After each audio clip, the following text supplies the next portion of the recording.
Hello everyone, hi guys, I'm Oxana Dubrovina and today I have an opportunity to meet such a great investor, one of the best investors of our time, great Charlie Munger follower. It's Mohnish Pabrai, welcome. Well, Oxana, it's a pleasure, and it was nice to know that you're in Houston, and I'm in Austin, and it's great to meet in Texas. So and I just moved here, and I love the place. You really love it to be here Yeah, in yeah, Texas? yeah, it's great. It's hot but it's great.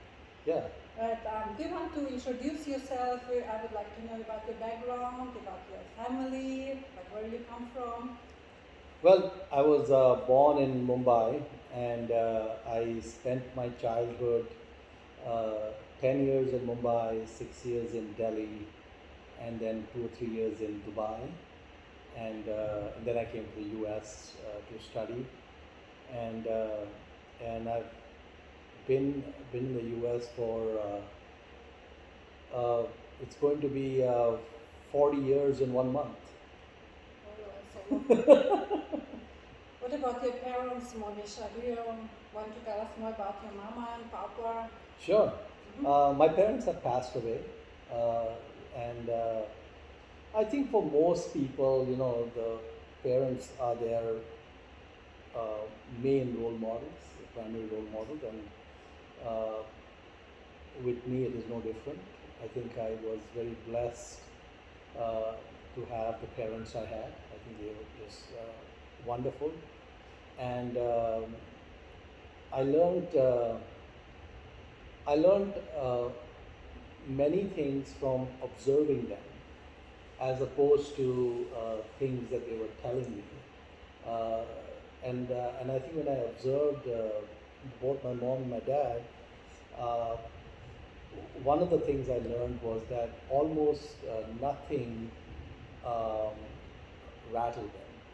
So they went through a lot of financial turmoil, they went through bankruptcy, sometimes there's no money for rent, there's no money for groceries, but they never saw them get rattled. Uh, they were they were confident that good days would come, and so they took a lot of things in stride, and I learned a lot from observing that, and so it was great. I mean, I think that they were very loving and wonderful to me and my siblings, and I wish they were around, and especially my dad. My dad passed away in '97, and I had just started to learn about Buffett and Munger for 2 or 3 years. I really hadn't had a lot of time to talk to him about it. Uh-huh. I think that was a framework that he didn't have, and I think if he had that framework, his life trajectory would have been quite different. So I wish I had a few more years to to talk to him about Oh, that's very interesting. it. Yeah. And how do you, when you first read about Warren Buffett and Charlie Munger, do you have a special feeling? Like, what was your feeling or what was your Well, I thoughts on mean, that moment? I think the when I first heard about Warren Buffett, Yeah. I didn't know anything about the investment business, Oh, really? and I didn't know anything about investing, Yeah. and I didn't even know there's a hedge fund industry. All I knew Uh-huh. was that there are stocks. I knew that there are stocks, and I knew that there are mutual funds. And when I read about Buffett, what really surprised me was there were 2 or 3 big epiphanies when I read about him. Uh-huh. The first thing that became clear when I read about him, and I was very lucky when I heard about him in '94, the first 2 or 3 biographies on him had come out. And it was possible to see all the Berkshire letters and all of that. So I'd written to him in Omaha, and then they had sent bound copies of the letters, Uh-huh. and so that was really a great timing. If I heard about him 5 years ago, there wouldn't have been much in the public domain. And what struck me was that uh, Buffett had put down what I would call the laws of investing. Of course. He he and his teacher Ben Graham had codified these, and I felt like the laws of investing were like the laws of physics. Yes. So they only work one way. Mental models, right? So yeah, so whether you believe in gravity or not, it is going to affect you. It's going to affect you. Yeah, and so basically what I found is that I understood these laws of investing, but then what puzzled me was that in the mutual fund industry, they didn't follow these laws. So for example, the first law Buffett says is that you make few investments, few bets, okay, because it's difficult to find mispriced bargains. But the typical mutual fund will have hundreds of stocks, okay. The second is that you need to hold these positions for multi-year periods, right? Because it takes a while for value to be realized. Yes. And mutual funds had 100% annual turnover. So they were owning 100, 200 stocks, and they were buying and selling 100, 200 stocks every year. So it was, so basically it was, to me, I said, okay, there's only one way gravity works. Yes. There's only one way investing works. Yes. And most of the professional practitioners don't seem to follow it. Okay? And they don't seem to follow it, and their results reflect it. Right? So the mutual fund industry basically, by and large, because of the fees, 80+%, 90% lag the market. And so I had an idea that if somebody followed the laws of investing, as Buffett and Graham and Munger had put them down, they would be able to do better than a lot of the professionals. Okay, because the professionals are not following it. But this was a hypothesis. So I said, hypothesis doesn't really mean anything. So I said, I should really try to put real money behind it. Of course. And see what happens. And so I was lucky. At that time, I had sold a portion of my business. After taxes, I had $1 million. What kind of business you have had? You were in engineering? It was IT exactly. consulting. So I read in your book, Yeah, system integration, IT consulting. It's a great business to be in. Well, I mean, it's a decent business in the sense that you do have recurring revenues, which is great, but you don't have intellectual property.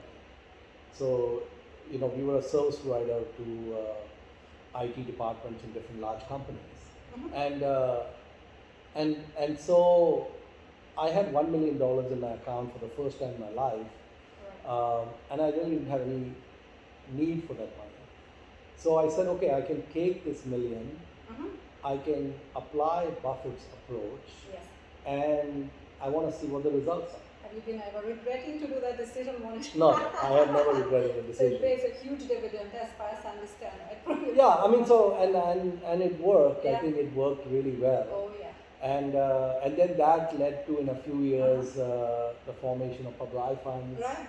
And then I left the IT business and went from there. Yeah. So I think reading about Buffett, learning about him, was a kind of turning point in my life. So he's your role model. Yeah, I found that, I think that we as humans like to try on different gloves, and I found with Buffett, I mean, no two humans are the same.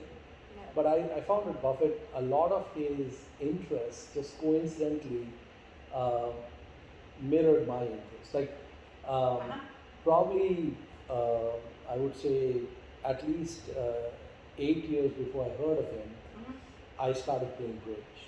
Oh, really? Right? And I didn't know Warren Buffett at the time, and I loved bridge. Bridge was really awesome, and I still love it. It's an incredible, wonderful game. And so I found that he likes investing, he likes bridge. I also don't like to spend a lot of time with people, so I understand that. I get drained when I'm with people. I get it. Yeah. So I'm happy if I'm playing bridge. I'm happy if I'm reading a book. So your brain working that way, you Yeah. might concentrate on something Yeah. useful instead of wasting time on somebody which is not your priority. Well, I mean, Yeah. it's fun to meet some humans Yes. sometime, but Sometime. I don't think You it's don't a lot have of fun to meet I get it. humans all the time. So I like human interaction in small doses Exactly. with a few humans. Exactly. Why do you think that Charlie Munger get his trust and deserve partnership for Warren Buffett? Why do you think he was really been able to accept Charlie as his only business partner through the years? Why do you think it's happened? Well, I mean, I think Charlie is a very unusual human being. In my opinion, he is much smarter than Warren. I would say that there's a huge difference in the two of them. It's okay. It's okay. We have to say the truth. We do have to say the truth. Yeah. Right? And Yes. hopefully Warren will not see this. He's He busy. will see. I He will check not out the see it. group. A lot of managers from Berkshire is watching. He's too busy, so it's okay. Yeah. But anyway, I find that Warren Yeah. is very narrowly focused. He has a very deep interest in investing. Charlie has a deep interest too, but he has broader interests, right? Like he loves to design catamarans. He loves to design student dorms. Yeah. He loves architecture. He has a range of interests, and Warren is much narrower. Charlie enjoys fishing a lot, for example. Fishing is great, right? What? Warren will never go fishing. He went fishing once with Charlie and with Gurung, and he almost drowned. I know this. And that was the end of. Was the last time when Warren Buffett did something like that, right? And the other thing I think Charlie was telling me is that for Warren, it is really important that the activities that he focuses on are ones that he is good at. So he said that as Warren aged, yeah, his golf game deteriorated, and he gave up golf. Okay, he doesn't play golf anymore, right? But for example, bridge, you don't have deterioration till your brain deteriorates, right? And so he's kept bridge going because he's continuing to get better. But he gave up golf, right? And so, and Charlie, for example, also enjoys bridge but has no desire to improve on it. And actually, what I found funny when I was playing bridge with Charlie is he doesn't even want to learn like the basic conventions. Right. Like I was trying to talk to Charlie about transfers, which is very kind of bridge 101. Right? He doesn't do He transfers. just skip what he doesn't like to Yeah, have. and whereas Warren, for example, has very advanced bridge skills, plays with a world champion, and one time I was playing bridge with Warren, and I'm trying to understand his conventions, and it takes a while to understand that, but we did okay. We actually did really well against our opponents. So it belongs to the circle of competence, right? If you take as mental models to think through, do you have in particular some favorite mental models, like you use it as a checklist for your decision making? Are there some of your favorites, or how you? Well, I think one of my I would say one of the mental models that have helped me the most in life is to be a cloner. Yeah. Okay. Absolutely. And basically, I think that I still haven't figured out. I've been doing cloning for like more than 30 years. I still haven't figured out. Humans have some aversion to cloning. Most humans look down on cloning. Why? They think it's kind of like copying or cheating. It's beneath them. Great. No, but what I'm saying is, so there are probably maybe 1% or 2% of humans who embrace cloning very strongly. Yes. And probably 98, 99% just don't care about it, or they brush it aside. So for example, if you focus on being an intense cloner, then you become like Sam Walton. So Sam Walton, for example, for the first 10, 15 years of Walmart, maybe 20 years Walmart, early history, they had no innovations. He spent an incredible amount in his competitor stores, and everything about Walmart was lifted. It was lifted from Sears, from Kmart, and all these other companies. Bill Gates, almost all the Microsoft products were either stolen illegally, okay, or they cloned it Yes. legally, but they didn't. When Microsoft Yeah. has tried to innovate, they have fallen flat. And when they have tried to clone, they have done well. So their cloning hit rate has been very high. And recently I was reading Sol Price's biography. It was written by his son. Mhm. Sol Price is the founder of Price Club, which Yeah. later merged with Costco. All right. And the Costco, Jim Senegal, right? yeah. So Yeah. Costco's business model came from Price Club. Oh. And Jim Senegal used to work for Sol Price. Yeah. So Jim Senegal was asked one time, "What did you learn from Sol Price?" Mhm. He said, "It's the wrong question." He said, "Everything I know is from Sol Price." Stand on the shoulder. So Yeah. he said, "It's not like I learned this from Sol Price or that from Sol Price." Just Costco stand. just took the Sol Price Yeah. model, Yeah. and from then till now, they have not changed. And I think Jeff Bezos is using effectively the system which is already existing from Costco, right? Well, There's a lot of what he's implementing in his strategy. yeah, I mean, I think Amazon Jeff is is a great guy. Amazon Yeah. is Amazon is a little bit different. I think Amazon is a very innovative company, It's a brand and innovation. and they've actually done many things which are brand new and different. It's a different DNA than Costco. But it's still a lot of models implemented when you read his ideas. Yeah. No, I think Amazon Yeah. Amazon learned a lot from Yeah. Walmart. From Walmart. Right. most They of actually retail, visited Bentonville. Uh-huh. Jeff's team very Yeah. early, when they were very early in the book business. Mhm. They start with- They visited Walmart and they tried to learn from them. Yeah. But I think that I don't think of Amazon as a cloner. I think of Amazon as a spawner and a incredible innovator. Oh yeah. Yeah. I think both branding and technology, I will not put it on one direction or another, so it's both. That makes him so Yeah. successful. Yeah, I mean, I think Yeah. Amazon is one of the most amazing businesses ever created. Oh, of course. Yeah. So if you back to mental models thinking, there's a lot of guys trying to figure out what mental models, what they're used for, and what do we think about? What are your, do you like some more like Well, typical margin of safety is one of the Yeah, so I would mental say models in investing? I would say Yeah. that some of the mental models which come from Ben Graham, right? Yeah. Those are very fundamental. Like it's Very not a stock, it's a business, and Yes. that you're not buying a piece of paper, you're buying a fractional ownership of a business. That's a very fundamental way to look Yeah. at it. And when you make an investment, let's say there's a company with a $20 billion market cap, Yes. right? The question you should ask yourself is that if my family had 50 billion, would I put 40% into this company? 40%. 40%. Would you be willing to put 40%?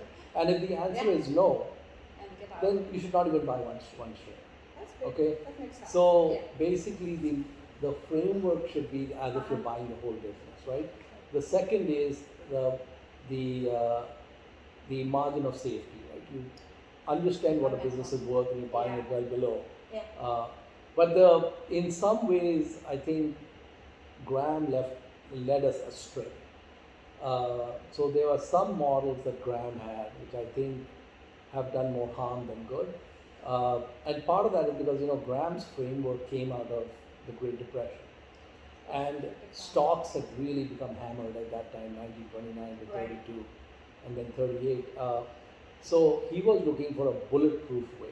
But it would be always like that. Yeah, but the thing is that I think the area where I felt I was led astray by Graham Yes. is the model was always to buy with a significant margin of safety, which is great, Yes.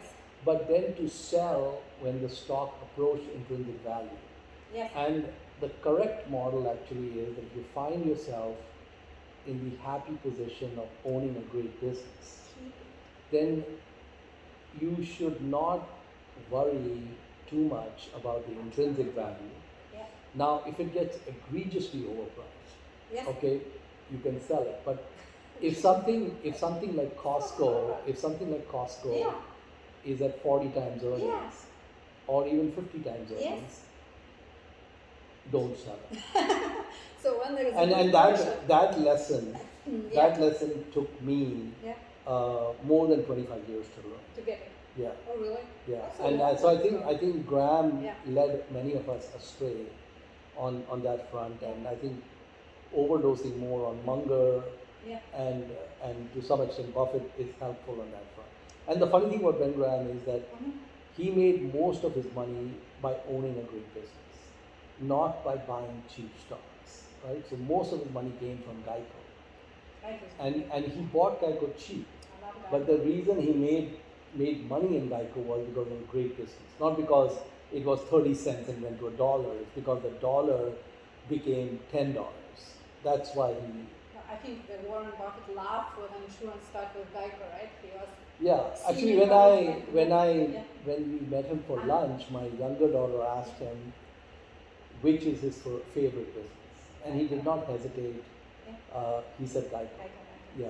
It's his circle of competence. Yeah. And I don't know whether now, I think if you ask him now which is his favorite business, he might say Burlington Northern. Why do you think so? Because I think the Burlington Northern is a business that will be here 200 years from now. Why? Because they have rights of way. So even if the method of transporting goods changes to magnetic rail or some other format, they have the right of way. So the connection to the LA port, there will never be a second connection built.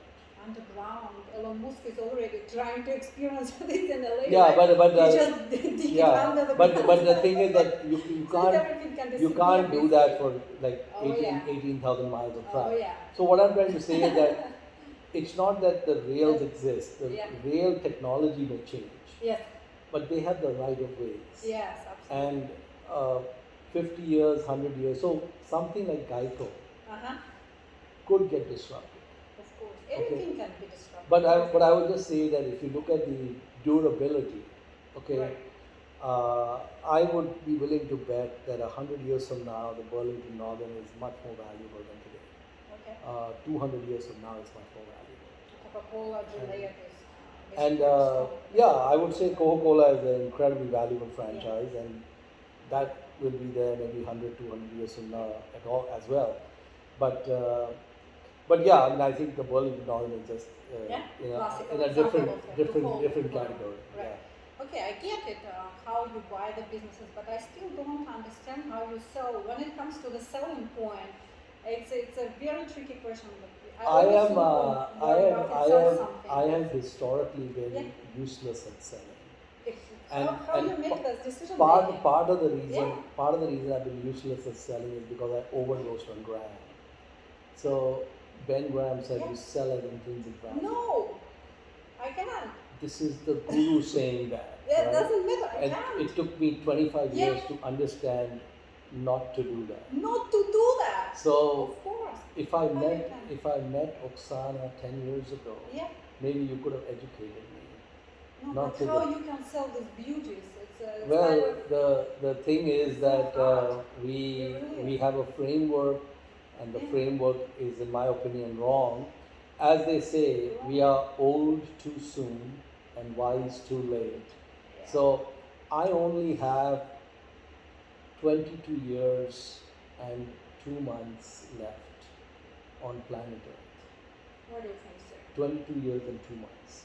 So I only have 22 years and 2 months to implement now the concept of not selling at intrinsic value. Never sell something. They were beautiful things. Never sell that. It's so simple, but I couldn't understand that. But it's actually a very interesting question because what I read recently, because I sometimes make research, in our group, and looking forward from time to time to looking what you are doing, and I see Alibaba, you bought it, and I was, oh yeah, Alibaba, it's interesting company, it's tricky, and Lilo bought it, and Charlie put it, and then I see like 4 or 5 months, and Mr. Pabrai sold it, and I said, well, I think the Alibaba sale is driven by tax loss selling. There's two reasons. Okay. One is that after I made the Alibaba investment, I got to know 10 cent better, and I believe that it's a superior business model and a superior company. Yes. And so we were able to kill two birds with one stone. I could move from Alibaba to Tencent. Okay. I capture the tax loss, which is efficient from a tax point of view, and I believe I end up in a better business. And so that was the motivation. So everything is opportunity cost. Everything is opportunity Right. cost. And Also, so, you get something much so more there are many businesses that Alibaba has that I do not like. I hate retail. They have retail businesses. Do they? I hate that. Okay. You know, the Fresh Hippo and these businesses may do very well, but I don't like retail as a business. And so, Okay. and Tencent in their capital allocation runs circles around Alibaba. Yeah. So I think they are much better capital allocators. Yeah. So, but we will see. At the end of the day, I think the market will deliver a verdict to us in 5, 10, 15 years of whether that was the right bet or not. But it's everything is back to the mental models opportunity cost, right? You take the cash out and you probably put it in something much more useful. Yeah. And you put it in the US. But the important thing Yeah. is to be really good at watching paint dry. What do you mean? You know, like if this wall gets painted, Yeah. white color, Yes. for example, Yes. just sit here and watch it dry. Don't buy and sell stocks. Don't do anything. If you're a person who is happy to watch paint dry, Of course. then this is a great business for you. If you are unhappy to sit in a room and do nothing, then it's not a good I business. just love to sit in a beautiful room and watch everything. I love it. Why should you make difference? Sure. Yeah. So that's great. Yes. So do you like to speak about American stocks? Do you particularly like something right now? Or like maybe without naming the names. Well, There's particular sectors what you we only have one US stock in our portfolio. Do you? Only one? Micron. Okay. And so clearly, Uh-huh. I think that what I find in the US is there's many amazing businesses, Okay. but they are not at bargain basement prices. So Yeah. at the end of the day, we are bargain hunters. So it's expensive. Yeah. Right now? So I think Yeah. well, it's not. I mean, I would say a business at 50 times earnings could be cheap. Alright. A business at 10 times earnings could be expensive. Yeah. But at least in my way of looking at it, I cannot find obvious cheap bargains of businesses that I can understand very much in the US. I find that a market like Turkey is amazing because everyone and their brother has left Turkey. Everyone exited. The currency is unstable. The inflation is running 50% a year. But I think we made some very fine investments in Turkey, and I think we will do very well with them. That's great. That's interesting point. Yeah. So you, I just spent 3 weeks in Istanbul, Yeah. and I thought it was awesome. so you love the businesses, people who are running the I businesses. I are love they I honest, love they have great the management? I love the blue fish grilled and eating it on the banks of the Bosphorus. Everybody loves that. And then I also like that before I eat the blue Yeah. fish, I go and meet these companies that are trading at such ridiculous multiples. Yeah, then a trust as a mental model, so because Charlie Munger's mental models are foundation on trust, right? Yes. And there is a psychological mistakes which are coming from this. Yeah, I mean, I think you have to So you get, you have to yeah. make sure that the businesses you invest in, you have figured out the people. All right. But you also have to keep in mind that, you know, John Templeton said that 1 out of 3 times the best analyst will be wrong. I think that for someone like me, Yes. I may be wrong half the time because I'm not the best, right? I mean, I'm like Joe Public. So You are the best. so no, and Of and, and course. and so the thing is that, but the amazing thing about this Yeah. business is a 50% error rate will allow you to beat the market. So it's your motto, right? Heads, I win. Tails, I don't win. Yeah, so I'm just saying that even Yeah. if, for example, our bet on Tencent, which we made through process, Yes. let's say we are wrong on that. Okay, let's say it doesn't work for whatever reason. Okay. It doesn't mean that the portfolio won't do well. Okay, uh, we have. I was looking at it. We have Uh-huh. like eight eight bets that are of consequence in our portfolio. Right. Eight Uh-huh. eight investments. Probably the top three are more than half the portfolio. Wow. Right? Maybe 50, Wow. 60%. That's great. All out of these eight, even if you were wrong on three or four of them, it would still work. As I win. Yeah. So that's the amazing Yeah. thing about, It's like, I mean, amazing. if you are a brain surgeon, Uh-huh. you cannot have a 50% error rate. No. Okay, People will learn. you cannot even have a 10% error You rate, can. right? And so the beauty of the investing business is it's very forgiving. And the second is that every time you make a mistake, and there will be a lot of mistakes, you get a chance to learn and get better. And so the feedback loop of seeing mistakes, hopefully seeing other people make mistakes because those are cheaper than your own mistakes, Yeah. and learning from those can be really good. But you have to make mistakes basically. Where faults, you learn from that and you move to something Like more productive. Teddy Roosevelt said, Yeah. man in the arena. You know, the man in the arena is bloodied and such, Yeah. but he's in the arena. Yeah. And he's learning. And so basically, it's the man in the arena. So it's going to get messy. Yeah. It will not look pretty all the time, No. and that's okay. Nobody guarantee you in life. Look, we have so many adversities right now, and Yeah. people, if you react with all of these passions and emotional to this kind of thing, you get down. You basically get screwed, right? Yeah. So you cannot afford yourself to make that behavior. That's correct. Right. We want to speak about your favorite books because the people who are watching us, they like to know what you're reading, what are your favorite books, what you learn from them. Just the basic top 5. Do you have something like where you're really fascinated and you say, wow, that's book really like I get a lot of mental thinking through. Yeah, Recently, well, have you get something? one book I Yeah. really enjoyed last year Uh-huh. was 100 to 1 in the stock market. Yeah, I see you And already get It, let's discuss with it was written by Thomas Phelps, Alright. and the book was written 50 years ago, So it's not a fresh new 1972, Alright. and it is timeless. So after 50 years, the writing still feels fresh. Oh really? Have to buy that. The examples don't Uh-huh. feel stale, Uh-huh. and he was not an investor; he was a journalist. Right. And he was a journalist. He used to write for Barron's and so on. Right. I think his investigative journalistic skills were very good, Mhm. and I think his writing skills were very good. So I think that book, and he points out, you know, this wide range of companies which basically if you held them to 1972, Mhm. you made 100 times or more on your money. Yeah. In some cases, you made it in 3 years. Yeah. In some cases, you made it in 30 years or 40 years, Yeah. but it all worked. Right. And that was great. A book I'm reading now that I just finished it. I enjoyed it. It's called the CEO Factory. The CEO Factory. Yeah. So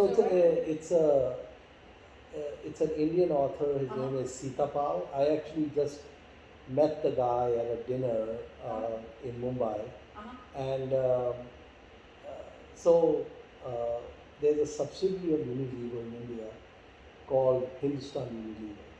Okay, and the alumni of Hindustan Unilever have gone on to become very successful CEOs in a number of companies in India and around the world. Okay, and so Hindustan Unilever has compounded their stock price at something like 16% a year for 60 years. Okay, and it's huge, and their return on capital is like 90%.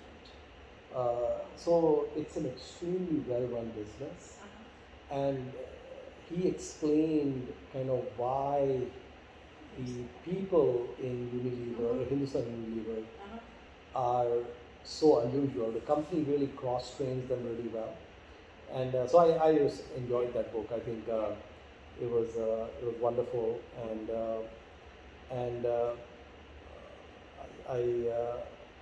I'm trying to think if there were other books I read recently. I'll think about it, but that excited me. How often do you speak with Charlie on Zoom? Because I know that sometimes you guys are speaking with each other, right? He was. Charlie is a yeah, big Charlie. fan. Charlie is a big fan of Zoom. Yeah, I know. He has right? he has given It's up. much better than So Buffett. Warren Yeah. Warren hates Zoom. I know. He likes to use the phone. Yeah. Charlie no longer has interest in the phone. He Very likes Zoom. progressive, right? Yeah, I mean, Yeah. I think the thing with Charlie is that I am very cognizant of the fact that his time is very valuable, Of course. and I don't try to bother him. No. And I think we've spoken on Zoom twice, Okay. and both times have been at he's wanted to have a talk with me. Oh, that's So great. when Charlie says jump, Yeah. I say how high. Okay. Yeah, And so when I get a nudge that Mr. Munger would like to Oh yeah. talk to you, It's up to the best I of said if he wants to waste his time with a yo-yo like me, that's perfectly okay. Yeah. So yeah, those have been fun. Of I think course. it's been great to have Yeah. banter with Charlie. He cannot go to the club now. He's too old. But I really had a very good time. The lunches and bridge games Alright. with him and with Goran, those were special. Are you excited for in 2 weeks you have a Berkshire Hathaway annual meeting in Omaha? Are you excited? It's Woodstock for capitalists. Oh yeah. It's I get to see a lot of my friends who I never get to see any Yeah. other place, Are you excited? and it's exciting. Yeah, it's Oh, yeah. wonderful. I'm looking forward to it. Of course. It's a very hectic weekend. It's Yeah. like non-stop, I know. but no, it's amazing. I love it. So possible. Hopefully you'll make it there. You told me you've Yeah. never made it to Omaha. I mean 40,000-50,000 people And, for me, because I also like a smaller rooms, right? It's okay. I have There are my 50,000 like-minded people. like-minded. It's Yeah. it's mostly like a cult. It's a You positive cult. you will make some great lifelong friends in Omaha. Yeah, I have to do that. So There is I no think- way I cannot do that. So I Yeah. have to go basically. If you want to have great friendships, come to Omaha. Yeah. Just start talking to the random person sitting next to Yeah. you on the airplane, Yeah. and you'll find that they are unusual and interesting. It's almost like a cult. What do you think? A positive cult. It's a culture. it's loving. like Munger says, we are all cult members. It's a cult. Yeah. It's a positive cult. Yeah. So One of it's the best in the world. happy to be a cult member. Yeah. All right, thank you so much for your time, Mr. Pabrai. I really appreciate you being here. Well, I appreciate your taking the time to come to wonderful Yes. Austin, and hope you enjoy the trip. Of course. And wonderful to see you, and thanks for the Seas candy. And I will get signed the book. Okay? Yes. All right, thank you. Okay, see you guys. Bye. Bye.